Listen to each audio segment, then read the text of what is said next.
Do you have a problem? If I ask you, do you have a problem? You will answer me saying, of course, I have. Who doesn't have problems?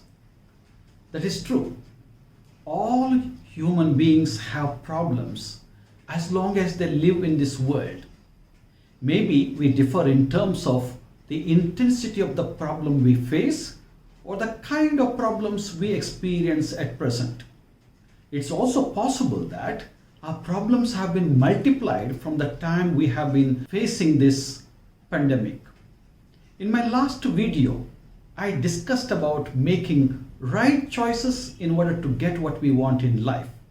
In this video, let's talk about what is a problem and how to handle our problems. So what exactly is a problem? A problem is a deficit between what I want and what I get. It is a mismatch between my ideal world and the real world. It's an imbalance between the mental picture of what I want and what I get in the real world. In simple words, what I have is not the same as what I want. Let's take a simple example. In the morning, when you wake up, you are looking for a cup of coffee and you are given. When you begin to sip it, you realize it is not coffee, but it is tea with milk. Therefore, what you wanted and what you have now is not the same. And so you have a problem. Let's take another example. A young girl is preparing to get married. Her picture of marriage is very, very clear to her in her ideal world. She and her husband spending a lot of time together, having a lot of fun, weekends going out to eat in the restaurants, and every year one trip abroad, etc. But after her marriage, the reality is different. Her husband is busy working day and night. He is hoping for a promotion in his company. Besides, he has a plan to buy a 2-bedroom apartment for the family to live in. Often he comes home late and tired. Weekends he prefers to stay home and relax with his family. But this young lady has a problem. There is a mismatch between what she has in her ideal world and in her real world. The kind of married life she wanted is different from the kind of married life she is experiencing now. Let's take one more example. A student of 12th standard is studying very hard. He expects 90% in his boards. His parents too expect the same from him. When the results are declared, he gets only 70%. He is very much disturbed and even depressed because there is a mismatch between what he expected and what he got. Some people ask, did Jesus have problems? Of course, as a human being, he too had problems. For instance, when he went to visit the temple of Jerusalem, he had a picture in his mind that it is a house of prayer. But when he entered the temple, what he sees is a marketplace. He is angry because he did not get what he wanted. Of course, soon he was able to set things right. The disciples of Jesus too faced many problems. For instance, in the Gospel of Luke, chapter 24, verses 13 to 33, we read that 2 disciples are returning to Emmaus, to their village. Why? Because what they had in their imaginary world and what they are now experiencing in Jerusalem are totally different.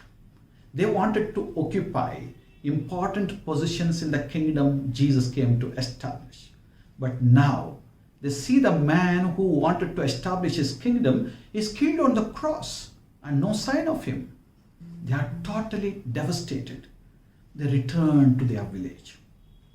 Every time we encounter a problem, we experience strong negative emotions such as anger, anxiety, depression, etc. Anger indicates we are not getting what we want. Anxiety suggests we are afraid we may not get what we want. Depression is a sign of our powerlessness to handle the problem at hand. In other words, when we don't get what we want, we get frustrated and end up either blaming others or blaming the self. The frustration drives some to use unhealthy or ineffective ways of dealing with their problems, such as smoking, using drugs, consuming alcohol, and even violence. The more we try to use these harmful habits, the more we get frustrated, making our problems furthermore complicated. So there is no doubt that all of us encounter problems in our life. But the question is how we can handle our problems and find solutions. At the very outset, let us accept the fact that we cannot and we will not get everything in life, because our life is a constant interaction between our inner world and our outer world. What we want is in our inner world, and what we get is in our outer world. We don't live in our inner world. It would be a heaven if we could live in our ideal world, but we live and work in the outer world, the real world, where we try to meet our needs and be happy. There could be many factors why we don't get what we want all the time. In fact, happy and successful people did not get everything they wanted in life. They learned to be satisfied with what they had. They did not always attempt to change the outer world in order to match their inner world. Rather, they learned to adapt to the given situation in a given time. Happiness is not contained in getting everything in life, but being satisfied with what we have and learning to adapt and adjust to the existential reality. Secondly, there is the likelihood of getting what we want when we are realistic in our expectations. Higher the expectations, greater the disappointment. There is nothing wrong in having high ambitions and goals in life, provided we are able to achieve such goals or accept the results, whatever they may be. But setting realistic goals can save us from unnecessary stress and negative consequences. Another effective strategy of dealing with our problems is changing our perception of the reality. Psychologists say we don't perceive the reality as it is. We see it as we are or as we want. For instance, a child has a picture of what love is, and she expects her mother to love her in the way she wants it. In the course of time, her mother may be loving her, but the child is not satisfied because love is not coming forth as she expects it. So she is angry and begins to complain that her mother doesn't love her. All that she now needs to do is change her perception of the reality. Let's go back to the Emmaus episode once again. Jesus the counselor intervenes the two disciples on the way to Emmaus and helps them to look at the suffering and death of Jesus from a new perspective. When they do it, they understand the situation clearly and they return to Jerusalem to continue their mission. Remember, choosing effective behaviors can always take us closer to what we want in life. Behaviors such as blaming, complaining, criticizing, punishing can never give us what we want. Whereas listening, encouraging, supporting, respecting, and trusting can take us closer to others and we can meet our needs in turn. Because most of the problems we encounter are around the area of relationships.